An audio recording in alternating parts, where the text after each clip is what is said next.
The following commentary is for entertainment purposes only. The opinions shared aren't personal, often said in jest, and have no merit in the real lives of the cast members. With that being said, let's binge, let's banter, and most importantly, let's move on. Hello everybody, welcome back to my channel. My name is Queenie. For those who don't know me, reviewing Love Never Lies South Africa Season 1, The Reunion. Before I get into it, please make sure to like this video, subscribe and hit the bell, and leave a comment down below. Now, some of you guys were commenting in my last video being like, oh, the reunion didn't give... What were you looking for? The reunion gave me everything I needed. Now, granted, some of the decisions are absolutely stupid, but in terms of like the structure of a reunion, oh, I was eating it up. It was so good. Oh, a mess. Let's get into it. Let's start with the couples who are still together. Okay. We have Nelli and Nigi, Clayton and Wilfred, Nancy and Isala and Sia and Pretty, meaning Hon and Managa and Cuda and Lynn are no longer together. So we start with Pretty and Sia. They give an update on how their past year has gone. They're living life as if things are just happy days. The group still is skeptical of, things happening behind closed doors. I felt like Sia was being fed a lot. You thought Khunse was very cute. He your type? Yes, he is. I've told him this. Sia, what's your type? She's my type. You mention how this person is not your type, and watching it back, I'm just like... It sat very, very badly with me. Yeah. If you know your partner doesn't make a certain amount of money, he doesn't look a certain way, you being with him is your choice. It was difficult to watch him get emasculated. Yeah. Do you You feel get what I'm like saying? the group made things worse? Definitely 100%. It is stronger, better. I'm still working towards my end goal, and I'll definitely make her Mrs. Nene. From the beginning, it was in it to win it, and we're still in it to win it. 100%. I can't complain about anything. I get the impression that everything we saw on the show still rings true in present day with this relationship. She says that she didn't appreciate the other people basically feeding Sia with this negative narrative about her, when it's like, Pretty, we didn't have to hear anything. We saw it with our own eyes. You were saying things unprovoked about your man. She's still saying things unprovoked, talking about how attractive Khunse is, and yeah, maybe Sia is not her ideal guy, but like, he's good enough, he's man enough for me. The way she talks still makes me feel like she doesn't respect this man. Truly, she doesn't. They said in a year, maybe they'll be engaged or have kids or bring some kind of good news. He still hasn't gotten his affairs in order to engage her. Back home, there's lobola and things you have to, raise. Has he done that? No. She had an issue with the fact that he disrespected her on the show, and then the other people in the house with him didn't tell him what he was doing was bad. But then you also said you didn't like that they were saying negative things about you. Do you want them to be involved or do you not? Because at the end of the day, you said he's the one without a backbone. You said he's impressionable. Do you want them to speak or do you not want them to speak? And even if they don't speak, Pretty, we saw you, babes. We saw you. He says he's cool with her. She says she's cool with him. So I guess they're cool together, child. Hon and Managa are next. Apparently their relationship only lasted 2 weeks and now they're done for good. He was saying a lot of sweet nothings about how I felt for sweet nothings. Yeah, it was sweet nothings. Never want to put myself through that ever again and fight for a man that clearly does not want to be with me. We just started fighting about things every single day. Because you want to go outside every day with your boys. Oh my God, I haven't seen my girlfriend in a whole week. Then you go to the club with your friends. What do? Tell me you hate me without telling me you hate me. Can I explain it's what that happened? simple. Okay, Don't so forget that. Monica, you broke up with Khunse. That was the first time, yes. Okay. Your first recourse is to say but and defend yourself instead of acknowledging the fact that you actually hurt Manaka's feelings. Now you're doing things that allude to cheating. Now I must forgive you again. No, okay, fine. Not too much to say on these two. It was always going to end like this. No one is shocked. The fact that you guys came on a show only being together for 9 months and having broken up 57 times, like... The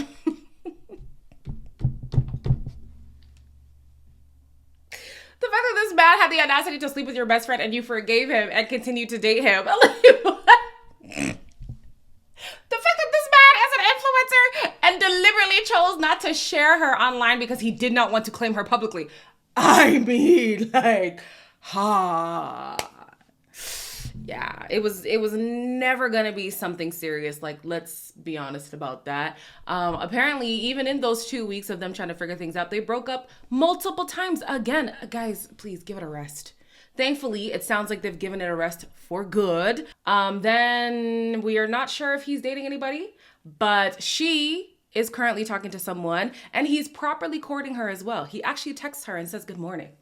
He actually tells her that she's beautiful. He actually buys her flowers. You know, she's finally experiencing the bare minimum. But you know what? We love it nonetheless, because some people aren't even getting the bare minimum. So at least you're getting that. Nelli and Nigi have a very, very messy relationship. They came in as an engaged couple. They left still engaged. They're currently not engaged, but together, but also broke up, but we're still living together. It's oh. Right now we are together again. If you start talking to someone, tell me. Why did you hide it? You become scared because you don't want the relationship to collapse. I spent quite a bit of time out of the house because I was seeing someone else. Now, lady took off their ring before I took off mine. It was ghetto. It was tough. It was... Naledi. Nelli, as we know, wants to be polyamorous. Or actually, polygamist. Because I think polygamist is the one where the man has multiple wives. Polyamory is where they both have multiple partners. And then what's the other one? I found it. I had to Google. Polyandry is where the woman has multiple people. So polygamy, the guy, polyandry, the woman, polyamory, everybody. I did a show that had to do with polyamory. This is why I've been recently intrigued by this thing, because you people, me, monogamy only. If my man happens to be watching this, monogamy only. Don't even try it. Okay. So Nelli obviously wants to be a polygamist, but there are rules that come with polygamy. And it seems like they weren't following the rules, so they started seeing somebody while still supposed to be together with Nigi. So they broke up, but they were still living together because, again, Nelli is financially dependent on Nigi, which is what blows my mind. So you want to be in a polygamous relationship, but you cannot stand on your own 2 feet financially. How does that work? Because it's giving hobosexual. It's giving you go where the money is. Like, apparently what brought these two back together was the little things that Nelli would do. An example that they gave was that Nelli would text Nigi, "Did you eat?" And Nigi, along with her friends, were like, "Oh my gosh, like, wow, that's so sweet because they care that I've eaten today. This is what we're signing up for." Guys, what did I say in the last video? Post-pandemic suffering should not be accepted. This is unacceptable. Did you eat? Those are the things that we're considering, the little things that are worth getting back together. Just admit that you like being comfortable. You're with this person. You don't want to put in the effort of starting over. That's it. These are not things that we need to compliment. Like, wow, they texted you, "Did you eat?" I can get that from a man who I just matched with yesterday. That's nothing special. Like, it's really not special. Come on. We need to require more from the people who we invite into our lives. And that starts with requiring more for yourself. So I think maybe Nigi has things that she needs to unpack for herself because, babes, this is not it. Wilfred and Clayton are next. I'm not even gonna lie to you guys. There's really not much to cover with these two. It was quite boring, actually. They are not formally engaged. And I would be so pissed if that was the proper proposal and I'm on the receiving end. Absolutely not. They left Cape Town. They moved to Joburg together and they plan on saving money to have a proper wedding. Yeah. Apparently, Clayton's flirting was due to the fact that he's a people pleaser and it's hard for him to say no. Isn't it so interesting, you guys, the way that this cast decides to like frame certain things. So with Clayton, he flirts because he's a people pleaser. With Pretty, she is the way that she is just because, you know, she's strong and she's confident and she's loud and she needs to be accepted for who she is. With Isala, and we're gonna get into that, he just got caught up. And he had a strong connection, but also he didn't mean to do certain things. And what's her name now? Mia is the one who was doing stuff to him. So should he really be held accountable? Like, you can tell these people are used to saying things in a certain way because their partner eats it up every time. If my person came to me and said they struggle with flirting because they are a people pleaser, how about you please me and leave me alone? How about that? Cuda and Lynn are next. They don't really agree on how things got messed up in the last days of their relationship, but they are definitely done. What happened? Nothing. What do you mean? It was lovely. Relationship-wise, nothing happened. We were trying to make it work. Progress is a slow process. Got you. Change isn't instant, right? Okay. It was exactly the same Cuda. It just got worse and I got tired and I got up and left. I was still a young and excited man. Cuda. I'm in therapy. I'm cutting down on the booze and Okay. things. So you're playing pushing golf. yourself. So, you know. Cuda says that he is just a young guy trying to figure things out. Young where? Young where, sweetie? Even if you were young, maybe you were when y'all got together, you're definitely not now. You're old enough to know better, please. He says that, no, Lynn says that she feels as if this was a fling that went on for too long, which is probably why she and Managa have a very strong bond, because they can relate in that aspect. Lynn says watching Cuda back made her feel like this man just yearns for relationships or learns for connections, and he connected with her but didn't intend on sticking as long as he had, but now, you know, they're just here. So it's like, well, just make do with what you have. That's a sad reality.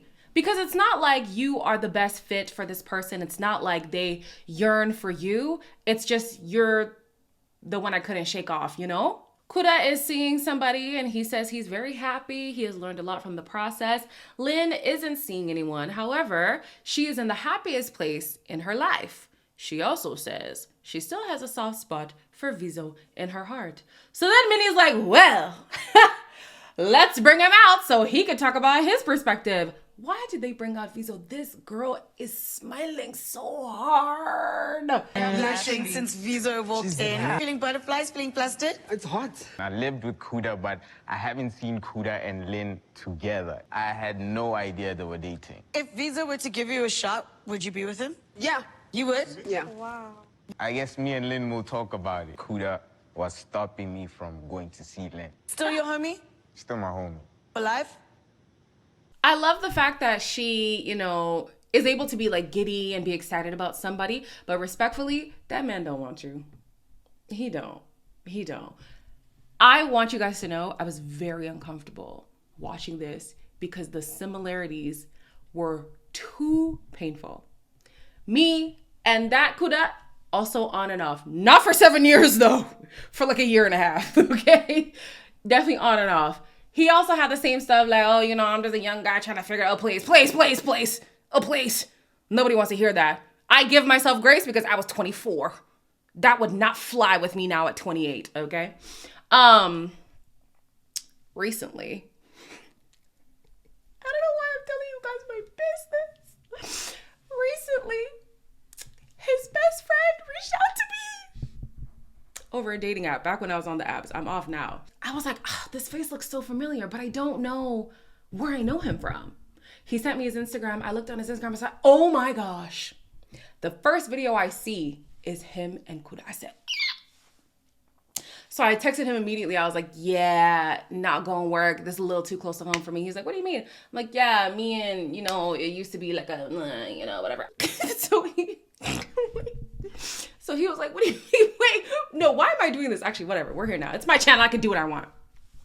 So he was like, what do you mean close home? And I was like, yeah, he and I used to relate. And then he was trying to get the details. And I said, the fact that you don't even know is crazy to me. I wish the me back then actually realized how stupid she was trying to deal with a man whose best friend didn't even know about you, child. The difference between my situation and Lynn's situation is the Viso in my story, that nigga did not care about bro code. He did not care. And also, I'm not smitten over him the way that Lynn, girl, pick yourself up. Like, the man is stopping himself from connecting with you because of bro code. He doesn't want you. If he wanted you, he simply would just do it. But also, yeah, the stories are a little similar. And I'm like, dang, are we the problem as Southern Africans? Are we the problem? I don't think I can judge too much. Maybe we are toxic. Because somebody told me the other day, it was a Ghanaian man. He was like, South African girls and Zimbabwean girls, you guys are toxic. I'm like, are we? Maybe. Maybe we are. Last is Isala and Nancy. Very, very painful to watch, honestly. He just keeps feeding her BS and she's eating it consistently. And she does admit that Isala is selfish. Why would you even want to be with a selfish man? Anyways, she says he's selfish. He prioritizes money over their relationship. Well, maybe not over their relationship, but he definitely prioritizes money. They say that spiritually, they are very connected and that's what kept them together. However, on the show, their spiritual connection started to diminish a little bit, which is probably why Mia was able to swoop in with her spiritual connection with him and they connected in the way that they did as quick as they did. You know, the spirits weren't really holding on to Nancy, so they needed somebody else to hold on to, right? And they held on to Mia, I guess. So then they bring out Mia. Hey, the bombs this girl was dropping. Mia, I've seen you in the comments. Do you want to come and share with the class? I'm joking.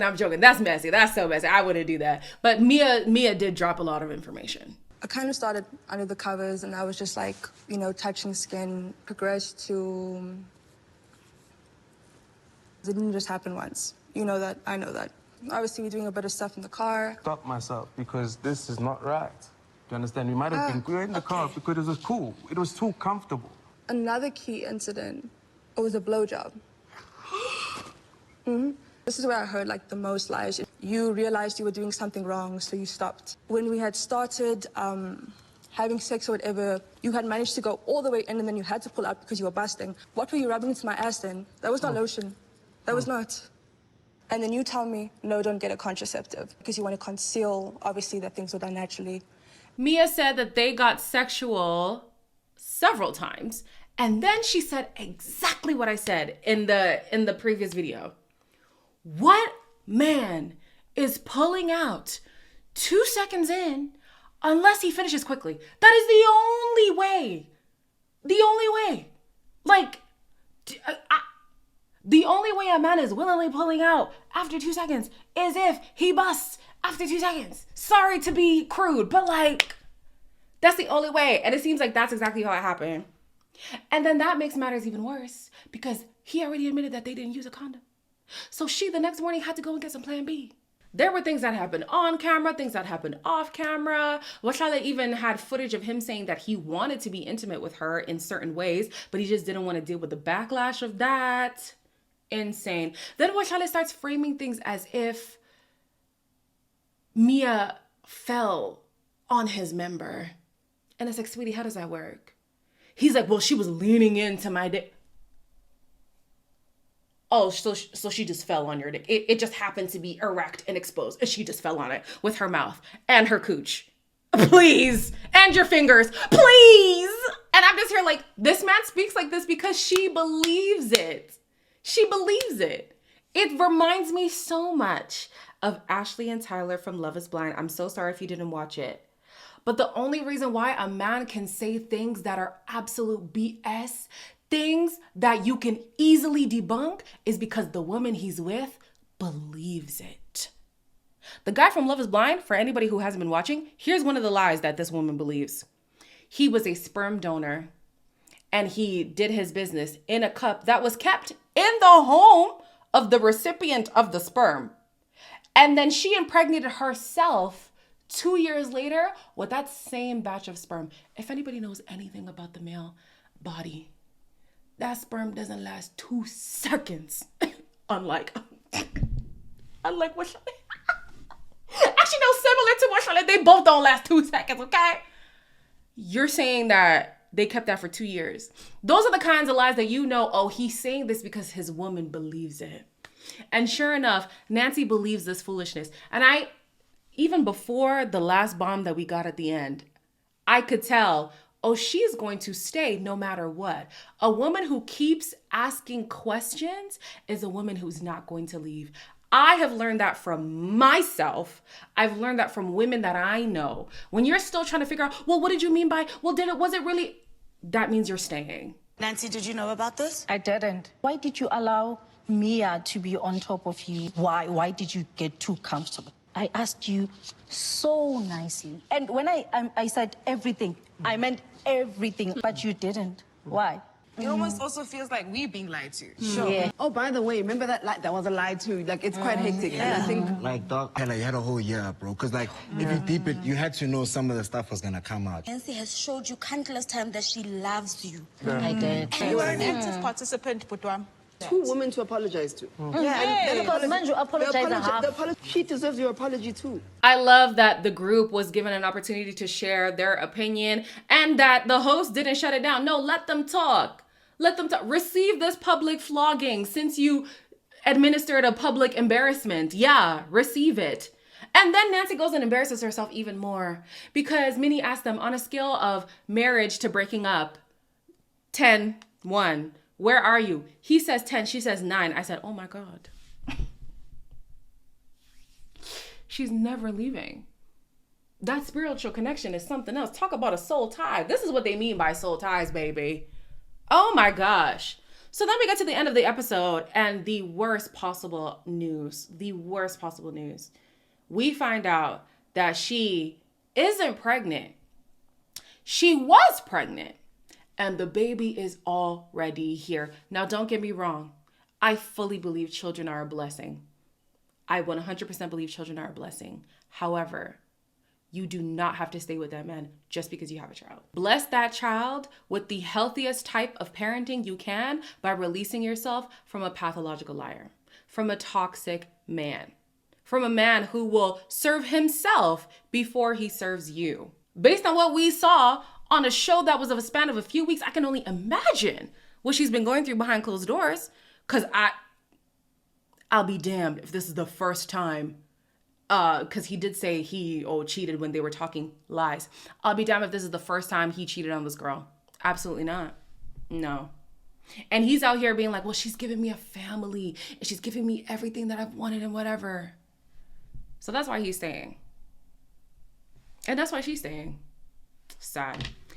Anyways, that's it for the first season of Love Never Lies South Africa. I'm sorry, it gave. Outside of the influencers, it gave. I love this reunion. I love the host too. I would love to see Minnie in more things. Maybe it's because I'm not living in SA, so I haven't seen her before. But as far as Netflix is concerned, bring her back. Thank you very much. So, as always, like, comment, share, and subscribe. And I will see you whenever I see you.